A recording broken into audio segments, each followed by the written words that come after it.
Don't trust that video. Nope. Nope, nope, nope, nope, nope. 543. What? This is a what? Why would you link? You want me to watch this? This is so random. Astronaut Chris Hadfield space myths. Come out because there's no air pressure around you. Okay. You guys want to learn? You guys want to learn? Let's learn, chat. 54321.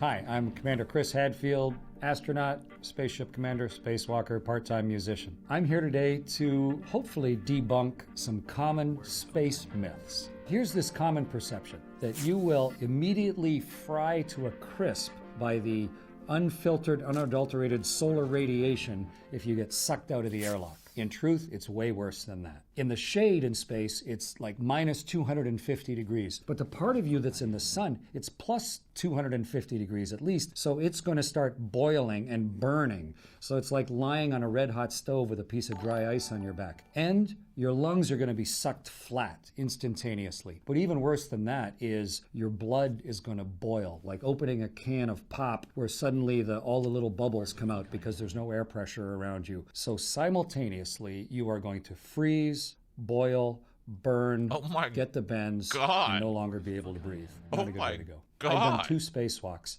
and I was very thankful to have a spacesuit around my body so that none of those things happen to me.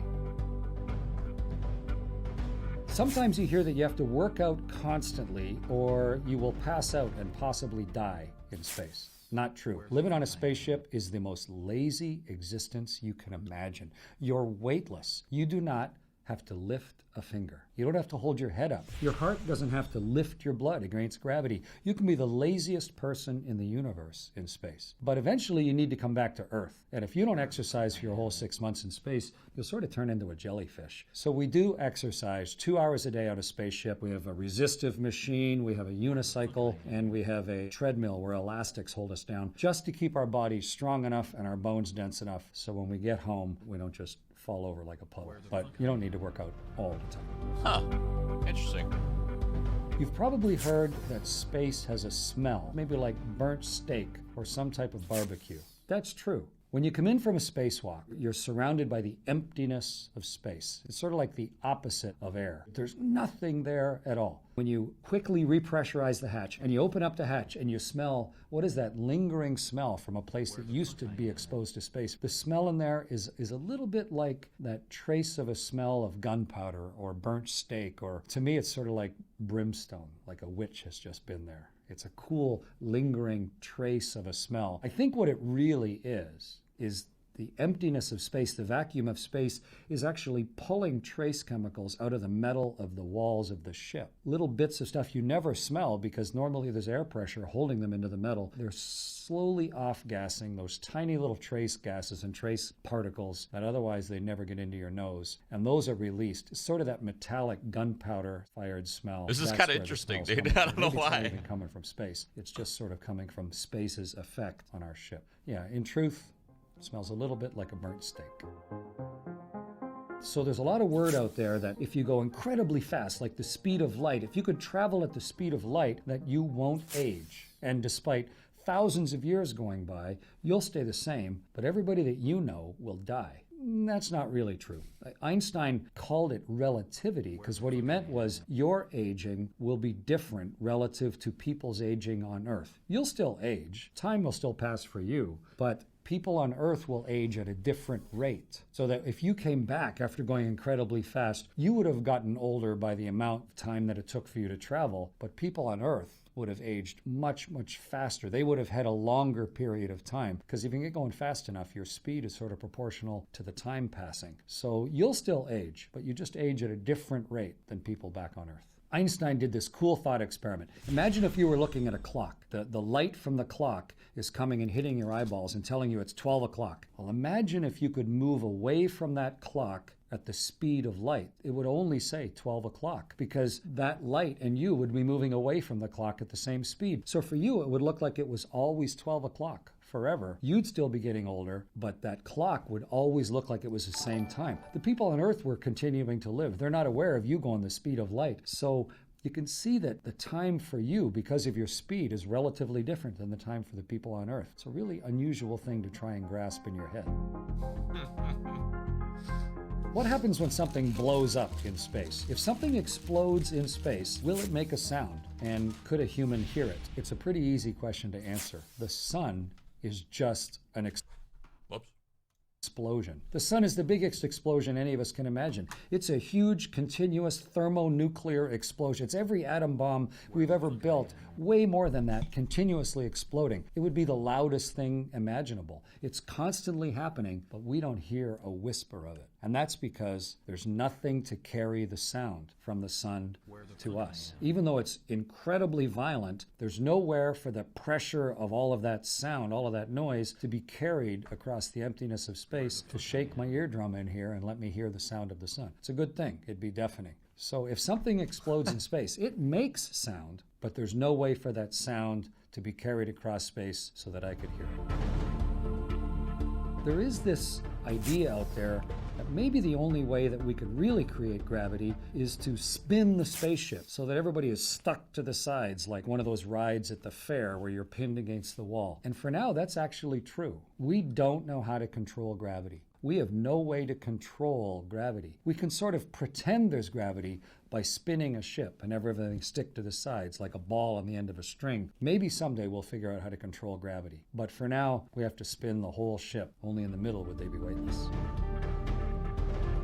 I've seen that people think that NASA is working on warp speed so that we can travel at the speed of light to interstellar planets. Warp speed is an invention of science fiction. If we knew how to work on warp speed, we would. We don't know how to go anywhere near the speed of light. It takes an unlimited amount of energy. The faster you go, the more energy it takes. E equals mc squared. It goes up with the square of the speed, in fact. So how can you generate that much electricity? And what does it do to your mass? We don't know. We think maybe it's possible that you could go faster than the speed of light, but we sure don't understand how right now. So we're not really working on it. So it's not really true. We're hoping for it. In so many movies, you see that the only way that they survive interstellar travel from one star to another is to freeze yourself into cryosleep. We don't know how to do that. Right now, when you freeze water, which is what we're mostly made of, our blood and everything, it goes into crystals. It turns into ice crystals. And if you allow the beautiful, delicate nature of your human body to expand into ice crystals, it'll destroy the structure of you. It'll kill you. You know, frostbite destroys it so that you get gangrene in your hand. You'd end up with entirely destroyed bodies. So right now, we do not know how to successfully freeze a human body so that it is not going to be permanently destroyed. Maybe we'll figure it out someday, but all of those movies that rely on freezing the crew, we don't know how to do that. It's not real. You see on the internet all the time, someone has built a balloon and they've launched some little figurine with a camera attached to it where they take a picture way up high in the atmosphere. You can see the curvature of the Earth. It's pretty cool. But there's some people thinking you could fly yourself all the way up to the stratosphere. The Earth is flat, with some okay? sort of high-altitude balloon. Sorry. You can, actually, but it's really complicated. Felix Baumgartner, when he did his leap out of a balloon and actually go through the speed of sound, falling down towards the Earth and landing with a parachute, he was way up into the stratosphere. The stratosphere starts at about 6 or 7 miles up. It's not all that high, but then it goes on for a long way. There's not enough air to breathe. You kind of need to have an airliner with the pressure inside to keep your body healthy if you're that high. But if you take the right equipment with you, yes, we can use a balloon to lift us high enough to get all the way up into the stratosphere. So if you have the right equipment, it's true.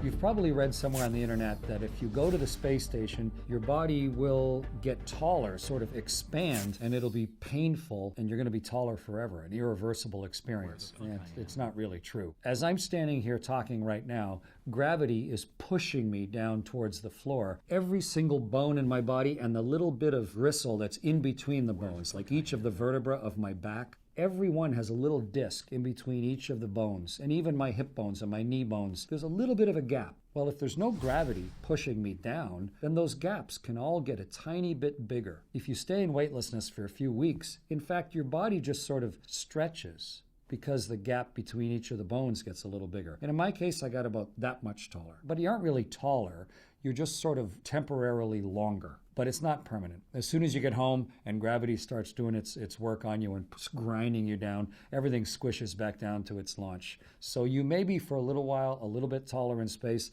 and it may hurt your back a little because everything's sort of getting pulled tight. Some people have back pain in space as a result, but it's not really growing. It's just sort of stretching to your natural maximum that you're going to get squished back again as soon as you get home. If you do get maybe that much longer after you've been in space for a few weeks, think what your pants would be like. You know, they're gonna be high above your ankle. And if you put on a spacesuit, who custom fit the spacesuit to the size of your body? But we know it's going to happen, so we actually plan in advance. We fit our spacesuits knowing that the astronauts are going to be a little bit taller when they're in space, or at least their bodies are going to be a little bit stretched. And even the seat that protects us when we come back to Earth, the crash seat, so that when we hit the ground it protects us properly, we allow for the fact that our backbones are going to be slightly longer when we're up there. But your clothes, you don't really know how they fit because you're floating around weightless. Your shirt is always floating around your body. So you never really have a sense up there how well your clothes fit, just because there's no gravity to pull them down and look and see how well they're fitting on your body. It's more like they're just floating next to you.